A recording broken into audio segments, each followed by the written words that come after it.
میں آپ کو انصاف نہیں دے سکتا، قاضی نے آج صاف انکار کر دیا۔ عمران خان صاحب کا کالم جو ہے وہ انگریز صحافیوں کی اداروں کی ضد کیسے بنا، پھر دیکھیے کہ بلہ ملے گا یا نہیں ملے گا، پی ٹی آئی کو اس کا فیصلہ کیا ہوگا۔ ملک میں الیکشن ہونے کے بجائے کیا ہونے جا رہا ہے، یہ بھی آج کی ایک بہت بڑی خبر ہے۔ تو آج ہم اس گورکھ دھندا میں ان اہم خبروں کے اوپر آپ سے بات کریں گے۔ السلام علیکم، آپ دیکھ رہے ہیں گورکھ دھندا، ابرار قریشی آپ سے مخاطب ہوں۔ آج سپریم کورٹ کے اندر پھر سے بحث ہوئی، اتوار کو بھی عدالت کھلی اور بروز سموار کو بھی عدالت کھلی۔ لطیف کھوسہ اور شعیب شاہین نے بات کی مختلف ججوں سے اور بالخصوص قاضی فائز عیسیٰ صاحب کے ساتھ۔ بات کیا تھی کہ ہمارے ساتھ ناانصافی ہو رہی ہے، کاغذات جو نامزدگی ہیں وہ چھینے جا رہے ہیں، لوگوں کو اغوا کیا جا رہا ہے، میرے منشی کو اٹھا لیا گیا عدالت کے باعث سے۔ منشی کے معاملے کے اوپر قاضی صاحب نے کہا کہ جیسے پہلے کہہ رہے تھے کہ سردار کیوں لکھتے نام کے ساتھ، جبکہ ایک سردار جج ان کے دائیں طرف بیٹھا ہے۔ پھر وہ کہتے تھے کہ مائی لارڈ ہمیں نہ کہیں، سرکاری ملازمین کو صاحب نہ کہیں۔ تو اسی طرح سے انہوں نے کہا کہ یہ منشی کیا ہوتا ہے، یہ منشی کو عدالت آنے کس نے دیا، اور منشی عدالت میں آیا کیوں، جبکہ یہ خود جب وکیل ہوا کرتے تھے تو منشی ان کے ساتھ بھی ہوتا تھا۔ الگ بات ہے کہ انگریزی میں منشی کو کچھ اور کہتے ہیں اور اردو میں ظاہر ہے اور پنجابی میں ایک لفظ منشی رکھا گیا، جس کو شاید قاضی صاحب توہین آمیز سمجھتے ہیں، اور ان کی مرضی تھی کہ انگریزی میں بتایا جائے کہ منشی کیا ہے۔ اس کے اوپر جب بات چیت ہوتی رہی تو قاضی نے الیکشن میں تاخیر کا ذمہ دار جو تھا وہ تحریک انصاف کو ہی قرار دے دیا، بجائے اس کے کہ آر اوز کو، ڈی آر اوز اور الیکشن کمیشن جو ہے اس کو ذمہ دار قرار دیتے، یا اسٹیبلشمنٹ کو جو سینٹ کو قرار دیتے، جو بیچ میں روڑے اٹکا رہے ہیں۔ انہوں نے تحریک انصاف کے اوپر الزام لگا دیا۔ پھر جب انہوں نے کہا جی کہ 33 لوگوں کے جو کاغذات تھے اور جو ان کے ساتھ ناانصافی ہوئی، ہم نے شکایات درج کی ہیں، اس کے اوپر الیکشن کمیشن کے وکیل نے بتایا چیف صاحب کو کہ ہم نے تو اس کے اوپر ایکشن کیا ہے، آرڈر پاس کر دیے ہیں۔ جس کے بعد قاضی صاحب نے کہا جی کہ ہم اس کے علاوہ کچھ نہیں کر سکتے، یہ الیکشن کمیشن کا معاملہ ہے اور الیکشن ٹریبیونل کا معاملہ ہے، تو لہٰذا میں آپ کو سادہ لفظوں میں وہ کہہ رہے تھے میں آپ کو انصاف نہیں دے سکتا۔ قاضی صاحب نے صاف انکار کرتے ہوئے کہا کہ یہ الیکشن ٹریبیونل کا معاملہ ہے، وہاں پہ جائیں۔ پھر غصہ بھی کر رہے تھے اور چیزیں بھی ہو رہی تھی، لیکن اس معاملے میں لطیف کھوسہ صاحب کو بڑی داد دینی پڑے گی کہ ان کا بڑا صبر ہے۔ اس کے علاوہ شعیب شاہین جو ہیں وہ ان کو دبے لفظوں میں جواب دے دیتے ہیں، لیکن ہنستے مسکراتے ہوئے بہت کچھ کہہ دیتے ہیں قاضی صاحب کو۔ اس سے قبل بھی وکیل نے کہا تھا کہ جب قاضی صاحب نے ان کو کہا کہ آپ خاموش ہو جائیں اور آپ اپنی باتوں کے اوپر غور کریں، اپنے اعصاب کے اوپر کنٹرول رکھیں، تو اس کے اوپر اس وکیل نے کہا تھا کہ قاضی صاحب پہلے آپ اپنے اعصاب کے اوپر غور کریں، آپ کس رویے اور کس لب و لہجہ میں بات کر رہے ہیں، اور اگر آپ مجھے بات نہیں کرنے دیں گے تو میں نہیں بات کروں گا، آئندہ مجھے یہاں آنے کی ضرورت نہیں ہے۔ تو قاضی صاحب میرے خیال سے یا تو کچھ سگریٹ نوشی کرتے ہیں، ان کو اچھے خاصے سگریٹ پی کے بیٹھنا چاہیے منصب کے اوپر، یا پھر یہ غصے کو چھوڑنا چاہیے، پتہ نہیں کیا ہے ان کے سامنے۔ کوئی بھی وکیل آتا ہے خاص کر تحریک انصاف کا تو اس کو وہ دیکھنا اور سننا بھی نہیں چاہتے، کنڈیشنز لگا دیتے ہیں، خاموش ہو جاؤ، یہ کرو وہ کرو، انٹرپٹ کر دیتے ہیں، اور جب وہ بات کر رہے ہوں بہت زیادہ بولتے ہیں۔ یہ واحد جج ہیں جو وہ بولتے ہیں، وکیل کم بولتے ہیں، جبکہ ہوتا یہ ہے کہ ججز کم بولتے ہیں، وہ سنتے ہیں، وکیل کا کام ہوتا ہے جیرا کرنا اور بحث مباحثے کرنا۔ تو آج کا خلاصہ یہ ہے، قاضی صاحب نے پاکستان تحریک انصاف کو کہہ دیا جی کہ ہم آپ کو انصاف نہیں دے سکتے، آپ جائیں بھاڑ میں، آپ تو خود الیکشن کو جو ہے وہ ملتوی کروانا چاہتے ہیں، اور الیکشن میں تاخیر کے ذمہ دار بھی پاکستان تحریک انصاف کو قرار دیا انہوں نے۔ اب اسی طرح سے دیکھا جائے کہ تحریک انصاف کو بلہ ملے گا یا نہیں ملے گا، 10 تاریخ کو پتہ چلے گا۔ آج 8 ہو چکی ہے، کل منگل ہے اور بدھ کے روز پتہ چلے گا، اور کیا پتہ چلنا ہے، پہلے سے علم ہے کہ ان کی نیت کیا ہے، ارادے کیا ہیں، اور قاضی صاحب کا جو رویہ ہے وہ کس نوعیت کا ہے۔ جب قاضی صاحب نے آج کہہ دیا کہ آپ الیکشن میں تاخیر کے ذمہ دار خود ہیں اور میں آپ کو انصاف نہیں دے سکتا، ٹریبیونل میں جائیں، اور ایک ساتھ بیٹھی خاتون نے کہا کہ الیکشن کمیشن کے وکیل کو کہ آپ نیوٹرل ہو جائیں، پھر کہا کہ اگر ہم ٹی وی کے اوپر سارا کچھ دیکھ سکتے ہیں، لوگوں کو پکڑا جا رہا ہے، ساری چیزیں ہو رہی ہیں، خاتون جج نے کہا ناٹ وکیل، تو قاضی صاحب کے یہ بائیں طرف بیٹھتی ہیں، مجھے نام کا علم نہیں ہے، تو ہمیں اگر ٹی وی سے پتہ چل سکتا ہے تو آپ کو کیوں پتہ نہیں چلتا؟ अब अगर इस अहम केस में जहां पे सारी चीज़ें सरेआम खुलेआम नज़र आ रही हैं, वहीं पे जो बल्ले का निशान वापस छीन लिया गया था उसके खिलाफ रिट दायर की गई, सुप्रीम कोर्ट इसको सुनेगी तो 10 तारीख को पता चलेगा। हालात ये कह रहे हैं कि बल्ले का निशान सुप्रीम कोर्ट से भी वापस होता हुआ दिखाई नहीं दे रहा। अब देखना ये होगा कि बल्ले का निशान मिलेगा या नहीं मिलेगा। ये आखिरी चांस है बल्ले के निशान को मेंटेन रखने के बाद। उसके अलावा ये चाह रहा है कि तमाम लोगों को आज़ाद उम्मीदवार के तौर के ऊपर अलग अलग निशानात जो हैं वो अलाट किए जाएं। फिर उसके अंदर ये भी हो सकता है कि किसी और जमात के साथ अलायंस करके पाकिस्तान तहरीक इंसाफ जो है वो इलेक्शन में जाए। उसमें भी उनके पास कुछ ऑप्शन है। थोड़े से चांस ये हैं कि बल्ले का निशान मिल जाए। थोड़ा इम्कान ये भी है कि बल्ले के निशान के बजाय पाकिस्तान तहरीक इंसाफ को सुनने में आया कि शायद अंगूठी का निशान दे दिया जाए, चूँकि बल्कि अंगूठी की बात हो रही थी, या घड़ी का निशान दे दिया जाए, चूँकि अजियत देनी है।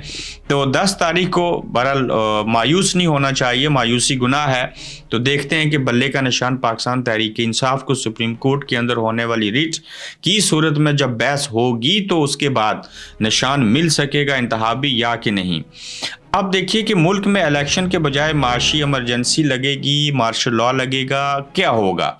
यानी कि पाकिस्तान में इलेक्शन के बदले क्या होगा? कुछ तजावीज़ सामने आ रही हैं, कुछ सहाफ़ियों ने इंकशाफ किया है जिसमें इमरान रियाज भी हैं और बाकी लोग भी हैं। चूँकि हर सहाफ़ी का अपना सोर्स होता है, लेकिन ये बात बहुत अरसा पहले मंजर आम के ऊपर आई थी कि मुल्क के अंदर माशी इमरजेंसी लग सकती है। माशी इमरजेंसी अगर ये लगाएंगे तो उसकी वजह ये हो सकती है कि ये इलेक्शन नहीं करवाना चाहते। फिर उसमें जो IMF के मामलात हैं उसको भी ये जवाज़ बना सकते हैं, लेकिन इन्हें कोई गर्ज नहीं है मुल्क के अंदर महंगाई हो, बाकी चीज़ें हो। ये इस वक्त अपनी ताकत जो है उसको, असल में जो ताकत का सरचश्मा है अवाम, उसके ऊपर हावी करना चाहते हैं। उनकी मर्जी ये है कि PTI ना जीत जाए। इलेक्शन इसलिए नहीं करवाना चाहते कि हम अपने पास सारा कंट्रोल रखें। उसमें देखिए सेनेट के अंदर बिल का आना, इलेक्शन कमीशन के अमले का सेहत ख़राब होने के बायस इस्तीफ़ा देना, फिर और लोगों के ऊपर प्रेशर डालना, इंक्लूडेड इलेक्शन कमीशन के ऊपर कि आप रिज़ाइन कर दें।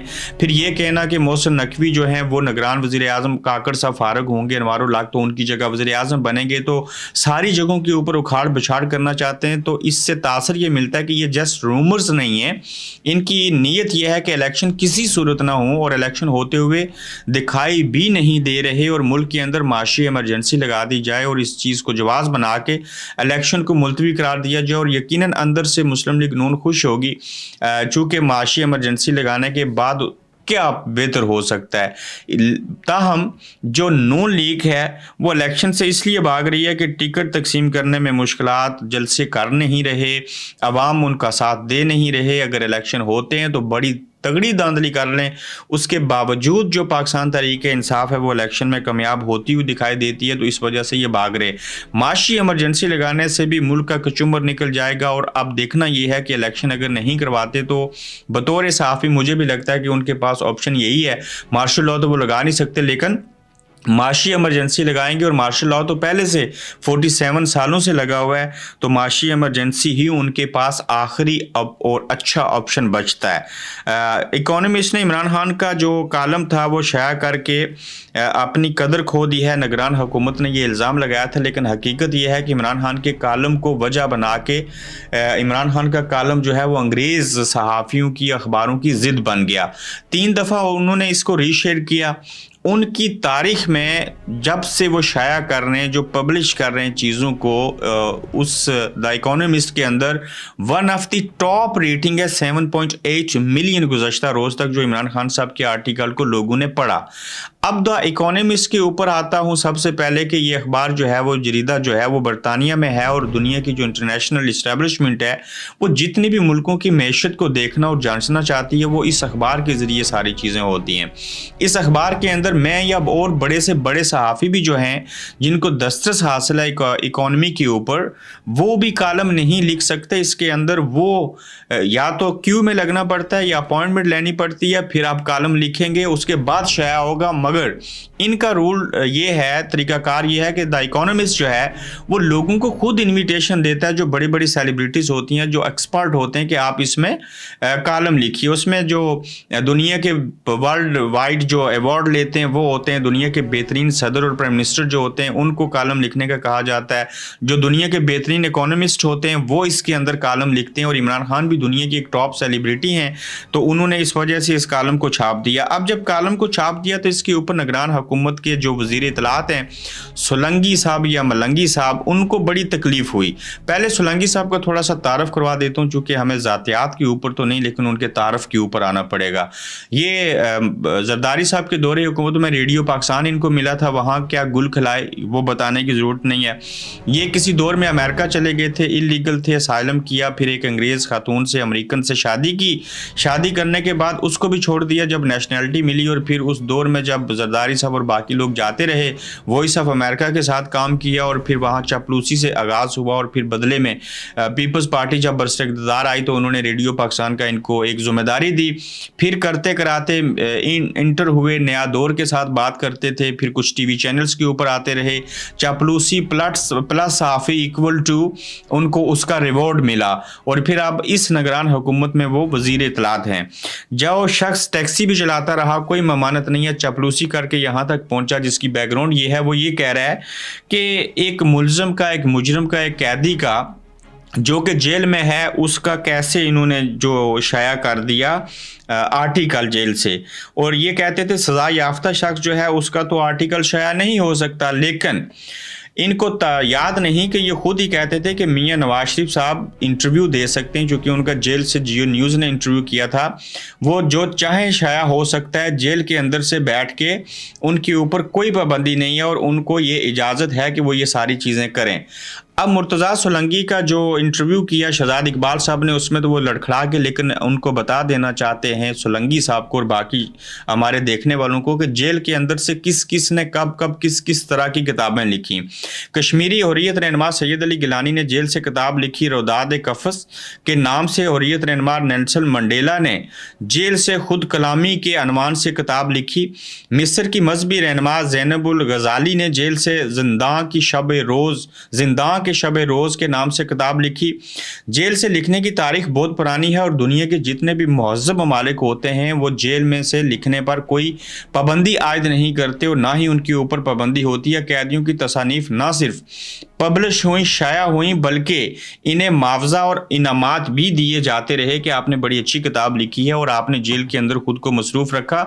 और बरतानिया की जेलों के अंदर जो लोग आम मुलज़म कैदी होते हैं, अगर वो वहाँ पे तालीम हासिल करते हैं तो हुकूमत उनको तमाम सहूलियात मैसर करती है। अगर वो किताब लिखते हैं तो उसमें मुआवजा देती है, उनको अप्रिशिएट करती है। और जब इस तरह की वो चीज़ें करेंगे, अपने आप को बदलेंगे, अपना रवैया बदलेंगे, अपने आप को बेहतर करेंगे, तो बरतानिया की हुकूमत अगर किसी को 5 साल की कैद की सज़ा हुई है तो वो उस रेशो के मुताबिक जो जज हैं इनके अच्छे काम करने के ऊपर, किताबें लिखने, कुछ चीज़ें करने के ऊपर, अपने रवैये अच्छे करने के ऊपर सज़ा साल 1.5 साल कम कर देती है, माफ़ कर देती है। हमारे यहाँ इमरान खान ने एक आर्टिकल क्या लिखा, इनके पेट में मरोड़ उठ रहे हैं। और भाईजान आपने उसका रिजल्ट देख लिया कि द इकोनॉमिस्ट ने जिद करते हुए 1 बार नहीं, 2 बार नहीं, 3 बार उसको रीशेयर किया।